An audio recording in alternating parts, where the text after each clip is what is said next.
Eu tenho no ensino, o ensino é meu segundo lado da minha profissão, dizer para vocês o seguinte, que muitas vezes eles vão lá e fazem cirurgia de madrugada comigo também. Então, não é só Doppler, não.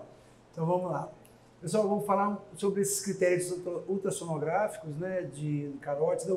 Eu fiz um apanhado do que aconteceu nesses últimos 27 anos que eu tenho de ecografia vascular. São os meus conflitos de interesse. E para quem é da minha idade ou mais velho que eu, vai lembrar de que a gente não tinha disponibilidade de ultrassom Doppler nos ambientes cirúrgicos da nossa especialidade. Então a gente começou a fazer ultrassom Doppler, eu pelo menos comecei a fazer em 1995, eu já tinha saído da residência médica. Voltei para o Hospital do Servidor Estadual de São Paulo para fazer o Doppler, para começar o serviço lá. Mas confesso que naquela época eu ainda era muito cru e todo esse aprimoramento foi vindo muito em função da escola do servidor e depois da Faculdade de Medicina da ABC. Bom, e a gente muitas vezes investigava a doença carotídea assim, Doppler de onda contínua, sinais indiretos, apertava a temporal, via o que acontecia com a onda na supraorbitária e era a forma que nós tínhamos que investigar. Só que hoje, em 2022, nós temos equipamentos como esse, que me dá uma imagem 3D em tempo real, em 2 planos, um corte longitudinal e transverso, com transdutor matricial, com fluxo ao mesmo tempo. Isso é maravilhoso. Então a gente saiu de um polo para outro em menos de 30 anos. Isso mostra a evolução do método. Além disso, outras funções foram introduzidas. Então a gente hoje pensa muito como cirurgião vascular em Doppler de carótida em termos de estenose, mas a gente já sabe que o Doppler de carótida pode oferecer muito mais. Tanto análises de complexo íntima média, risco cardiovascular, avaliação de cognitiva e o Doppler em si está evoluindo. Hoje a gente já faz análise, inclusive, vetorial desse fluxo. E na década de 80, quando tudo começou, o grande inspirador do Doppler vascular para nós, cirurgiões vasculares, é o Strandness, que era um cirurgião vascular, chefe do serviço da Universidade de Washington, e que desenvolveu essa primeira tabela aqui para diagnóstico de estenose de carótida. Se a gente olhar, eu queria que vocês guardassem esse número aqui, ó, 125 centímetros por segundo, que era um critério que foi usado para definir aquilo que tinha menos ou mais do que 50% de estenose na carótida interna. Porém, nessa mesma classificação, havia um salto de 50% para 79%.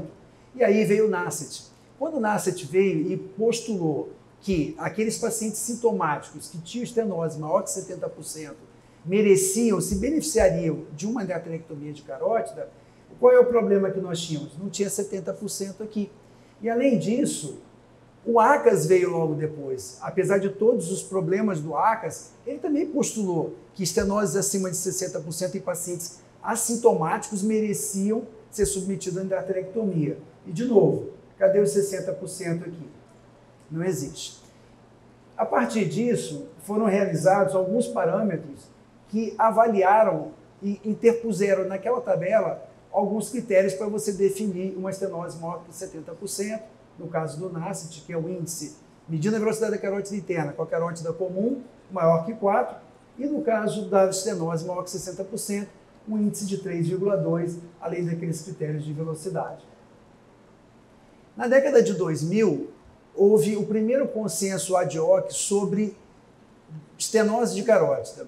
E esse consenso foi um grupo de especialistas, talvez os maiores especialistas da época em Doppler de carótida, incluindo o Pellerito, o próprio Ziller, vários personagens famosos da ecografia vascular, e fizeram essa tabela, esse compilado, mostrando que houve já uma fragmentação de 50 a 69, no AUX 70. Aqui o ACAS já não estava tendo aquela importância toda. No entanto, a 70% a gente estabeleceu uma velocidade maior que 230, manteve o critério maior que 4, uma estimativa de placa, ou seja, se eu olhar a placa e achar que ela tem mais do que 50%, e uma diastólica final de 100. Então, é a sopra de numerozinhos aí. Mas a gente conviveu muito bem de 2002 até 2010 com aquela tabela. Todo mundo feliz? E só para título de curiosidade, no próprio Estados Unidos, poucos usavam aquela tabela do consenso. A maioria ainda usava o critério do Strandness. Eu tive lá em 2009 e ninguém mal sabia daquele consenso. Então, em 2010, o Abu Rama resolveu reavaliar esses critérios e, comparando Doppler com tomografia, um estudo retrospectivo, ele chegou a essa seguinte conclusão, que os critérios de consenso para uma estenose entre 50 e 69, eles poderiam ser melhorados com uma acurácia melhor se a gente passasse para a velocidade de 125 para 140. E isso com uma grande sensibilidade, especificidade e acurácia geral. E a gente passou a utilizar isso aqui no Brasil a partir do momento que, em 2016, nós criamos um consenso nacional. Esse consenso foi estimulado pelo DIC, que é o Departamento de Imagem Cardiovascular. Aqui não há vascular nesse meio. Na verdade, a única que participou desse consenso foi a Fanilda. O resto, praticamente todo mundo é cardiologista. E a gente pôde agora sim, a partir de 50%, estimar as estenoses em DCIS, usando uma pleiade de critérios que foram publicados de 2003 até 2016. Então, o que mudou aqui? Basicamente, em relação aos trâmites. A gente adotou o critério do Abu Rama, nós mantivemos o critério do consenso, criamos um critério adicional para a estenose maior que 90%, e introduzimos o tal do índice de St. Mary, que é você dividir a velocidade de pico sistólico da carótida interna pela diastólica final da carótida comum. Critério que ainda sofre críticas, porém, a gente vai conversar um pouco mais para frente na discussão. Aí, com base nisso, me chamaram para dar essa aula ano passado, eu fiz uma enquete nas redes sociais e perguntei o que se usava. Isso é uma enquete, isso não é uma pesquisa, uma enquete. O que o pessoal que frequentava as minhas redes sociais usava. E a gente pode ver que é mais ou menos uniforme. O critério da SRU, ele está no uso diário de quase 3/4 dos nossos colegas que fazem ecografia vascular. Enquanto o critério do DIC, que é um critério nacional, ele é quase um ilustre desconhecido para nós. E esse é o critério que a maioria das pessoas usa, ainda é o critério de 2003. Ano passado foi publicado um trabalho muito interessante. Para quem não sabe, esse Intersociety Accreditation Commission, AIC, ele é um órgão que regula a acreditação de laboratórios vasculares, laboratórios de ecocardiografia, clínicas venosas nos Estados Unidos e várias outras especialidades. E eles encomendaram um estudo, e desse estudo um dos meus amigos que é o Steve Elias participou, e foi ele que me cedeu esse paper antes mesmo de estar impresso, que fizesse uma avaliação novamente, porque aquele critério, e quem faz Doppler de carótida há muito tempo, sempre ficou incomodado com aquele 125, depois de um certo tempo que os equipamentos eram de menor qualidade. Então vamos reestudar os critérios acima de 50% e acima de 70%.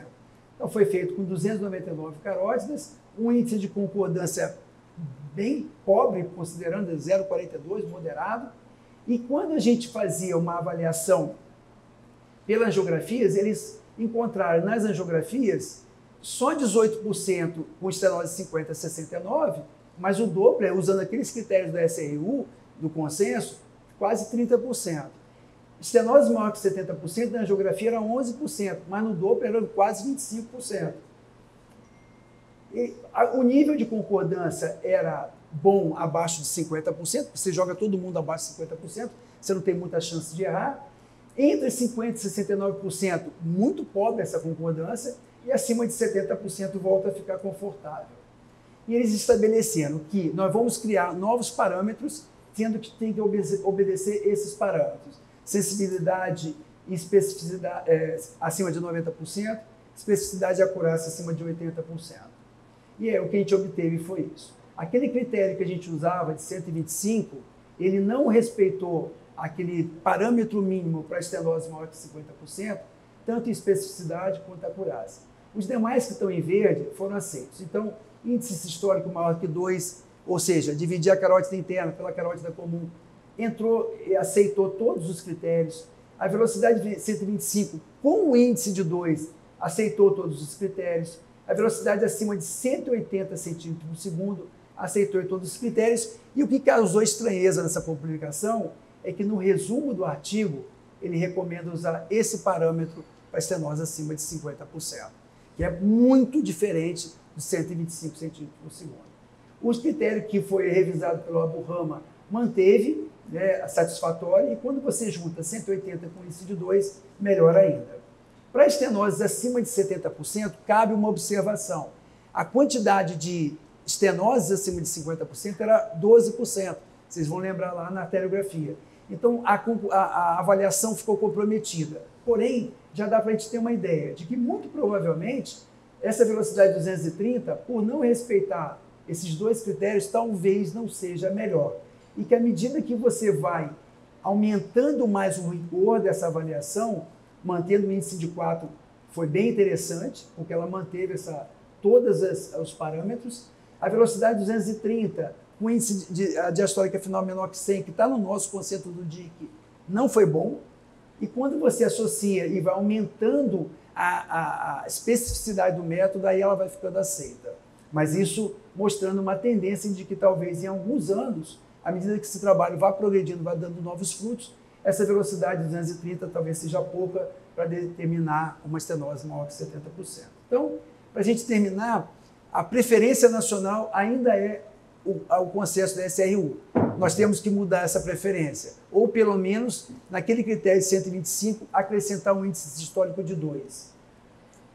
A gente precisa estar sempre tendo uma análise crítica dessa avaliação de velocidades, critérios e demais.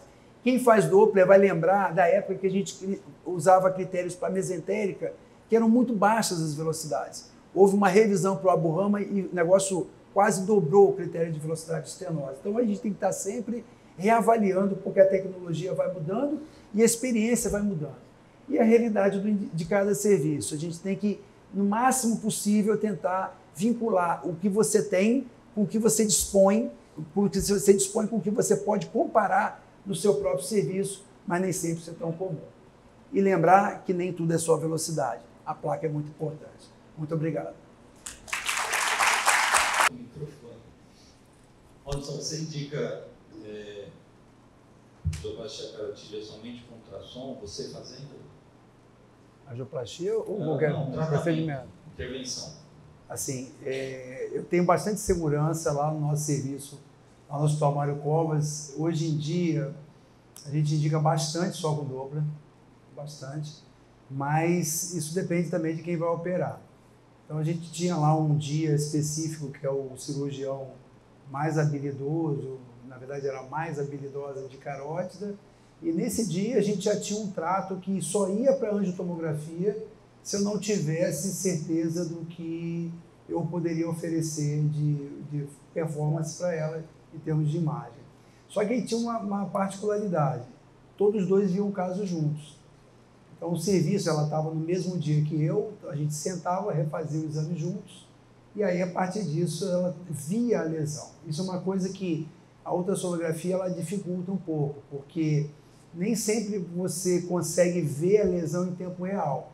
E isso é muito importante no ultrassom. Quando você faz uma angiotomo, você reconstrói ela do jeito que você quiser. Com todos os problemas, eu particularmente, até porque eu sou hipertrofiado no lado do ultrassom, eu vejo problemas terríveis na angiotomografia. Quando tem placa calcificada no bulbo, para mim aquilo, por mais que você trate com software, para mim aquilo prejudica muito a visualização. Para eu que vejo, mudando o ângulo do transdutor, eu consigo ver sem aquela calcificação. Então, assim, a gente tem uma segurança, tranquilidade, mas eu também sei dos meus limites. A hora que, no consultório, eu vou ser bem prático com vocês, eu não indico angiotomografia. Os meus doentes de consultório que vão para a endarterectomia de carótida, que obviamente não é um volume tão grande, não me lembro a última vez que a gente fez uma angiotomo, porque a gente tem bastante segurança para isso. Mas admito também que você precisa ter essa conversa com o colega que vai operar quando você não é o cirurgião. Eu só quero aproveitar que eu sei que alguém levantou a mão, mas uma coisa sempre me incomoda em cirurgia de carótida. Toda vez que chega um doente com uma estenose carótida no meu consultório, encaminhado pelo cardiologista, parece que tudo é muito fácil quando a gente vê na literatura. Mas quando a gente vai estar de frente para o paciente, ele começa a ficar meio sombrio o negócio, assim na indicação.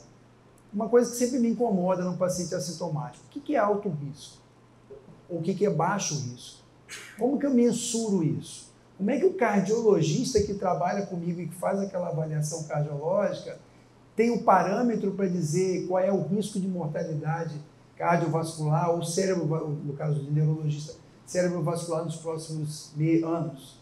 Aí eu estou perguntando para você, que é neurologista, como é que eu vou garantir que uma estenose maior que 50%, mas menor que 70%, a causa é uma placa na bifurcação carotídea e não alguma coisa intrínseca já no parênquima, melhor dizendo, nas artérias já intracranianas? Como é que eu diferencio isso? Porque para mim isso é vital na hora de indicar uma cirurgia, por exemplo, mesmo um paciente sintomático que tem menos que 70%, mas mais que 50%. Professor Robson, o professor Eduardo perguntou se eu estava aqui na ponta da língua, se o senhor indicaria a cirurgia só com a ultrassom, mas o senhor respondeu. Esse aspecto que o professor Igor trouxe agora, eu queria até também ouvir vocês sobre isso. Os consensos eles têm trazido, assim, não tem tocado nesse assunto, o europeu, de 2017, ele fala desses outros critérios que a gente não leva em consideração, que são, por exemplo, as características da placa. Na área de neurologia, eu quero também perguntar ao professor Igor, demência, por exemplo, tem esse risco, eu tenho visto alguns artigos que falam que a demência, ela ainda não é uma indicação para um tratamento da carótida, né, intervenção, mas pode ser que isso mude. Eu queria que vocês podem falar para a gente um pouquinho sobre essas outras possibilidades, no caso do professor Robson, a questão, como o professor Igor levantou, da característica da placa e essa questão da demência. Com relação à característica da placa, a gente tem muita produção científica com base em análise de placa. Então, a gente tem desde GSM, que é relativamente antigo, mas qual é o problema do GSM? É uma análise pós-processada. Então, você tem que capturar aquela imagem, levar para um software, trabalhar aquele software, normalizar a imagem, e aí você colheu o GSM da placa. Aí depois você teve uma outra linha de avaliação, que é áreas hipoecóicas próximas da superfície da placa. Essas são bem interessantes, mas depende muito, se você tem uma sombra acústica na parede anterior, uma placa na parede anterior, você cria uma área hipoecóica que dificulta a análise. Então o ultrassom ele tem esses problemas, talvez a ressonância possa combatê-los. Um aspecto que eu sou bastante entusiasmado é com o que a gente chama de imagem molecular, que é você, que não é tão molecular assim, mas você avaliar, por exemplo, com contraste ecográfico, fluxo intraplaca. E quem já viu, é um negócio assim muito bacana, porque a gente fez uns casos na clínica, aquelas placas que você olhava e falava assim, essa placa é culpada, essa placa é aquela placa que você operaria confortavelmente. E que alguns deles que iam para a cirurgia porque eram sintomáticos, a gente fez ultrassom com contraste. E você vê fluxo dentro da placa.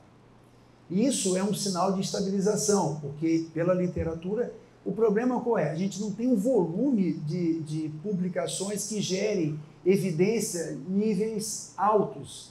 Mas é um indício, e isso precisa ser pesquisado, precisa ser mais explorado. E com relação à demência, eu sou um entusiasta nisso, mas eu não vou falar mais não. Obrigado. Posso fazer uma O pergunta? professor Robson quer dar uma palavra. Não, eu só queria fazer uma pergunta para a Márcia. Tudo bem, Márcia? Quanto tempo, hein?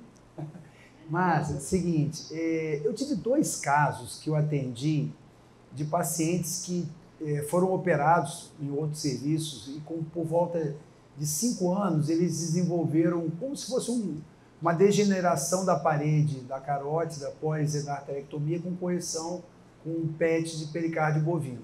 Eu uso PET de pericárdio bovino, eu adoro, faço trabalho, delícia, mas eu fiquei curioso de saber que eu fui procurar na literatura e a literatura não é muito clara. Você já teve casos disso, de formar como se fosse um pseudoneurismo? O que você acha que acontece ali? É um preparo inadequado? É o lado errado do pericárdio bovino? O que acontece? O pericárdio, eu diria, tem pseudoneurismo não. O que você vê, o pseudoneurismo, você vai ter que lidar mesmo com alguma coisa ou no corte do pericárdio, porque os pericárdios não vêm cortados para a gente. Às vezes eu falo, uma vez eu estava numa palestra do lado do Gustavo Dorite, ele achou assim, um pouco eu falar essa história de cortar o pericárdio bovino que não era infuso, dar esse detalhe, ele olhou para mim e disse, mas por que isso não vem cortado? não vem, para nós não vem. Então, e eu vejo muitos colegas, eu, por exemplo, eu já fui retirar PET de pericárdio com pseudoneurismo de colega meu, porque o corte é difuso. Então, o pericárdio, ele tem essa fragilidade, você tem que cortar ele daquele jeitinho mesmo, que ele falou, por conta do pseudoneurismo. Agora, tem um outro problema, que essa degeneração forma que tem uma rugosidade na parede, parece um monte de saculação assim, na parede do pericárdio. Isso é degeneração mesmo. Isso está relacionado com o mau preparo do pericárdio. O pericárdio, ele é tratado em glutaraldeído. Então, dependendo da espessura do pericárdio, isso é errático, você não tem como. Antigamente a gente tinha, eles padronizavam a espessura para mim. Eu trabalhava com 30 milímetros, 30 a 35 milímetros no máximo. Aí a Anvisa diz o seguinte, você quer 35 milímetros, então você tem que patentear. Lógico, eu trabalho para não patentear o pericárdio para nós, não tem cabimento. Então vamos usar o pericárdio que tem. Aí a lâmina vem muito grossa, o que acontece? O tratamento do glutaraldeído, ele vem de fora para dentro, então você pode ter uma degeneração. Eu dificilmente eu tenho problema com pericárdio, eu nunca tive, para te dizer a verdade, uma degeneração grave que eu tivesse que tirar um pericárdio. Que reestenose, sim, às vezes alguma irregularidade que você tem que tratar e você vê que é aquilo do pericárdio, sim, mas de pseudoneurismo, de dilatação, isso a gente viu de aneurismo, que no começo a gente podia usar. Mas o pericárdio, se ele não for bem tratado, ele é um problema. E se você não tirar o resíduo de formaldeído, é um outro problema mais sério ainda. A gente brinca que tem que lavar 6 vezes. Tem que lavar, é sistemático. Lava para tirar todo o formaldeído. Então tem que tomar esses cuidados mesmo. Lembrou muito o aspecto dessa lesão no ultrassom, que a gente acabou tratando com angioplastia. Nós fizemos uma angioplastia, inclusive eco-guiada, porque alguns deles tinham até elementos móveis dentro dele. Então foi bem interessante esses casos. Mas ele lembrou muito na época que a gente implantava as veias, lembra das veias do saciloto, que eram conservadas em glutaraldeído? Eu peguei que o auge daquela época, eu era residente daquela época. Então, quando a veia degenerava, ela tinha um aspecto muito parecido com o que acontecia com o pericárdio. Eu suspeitava que era alguma coisa do glutaraldeído, porque aquelas veias também eram conservadas com glutaraldeído. Glutaraldeído, isso aí.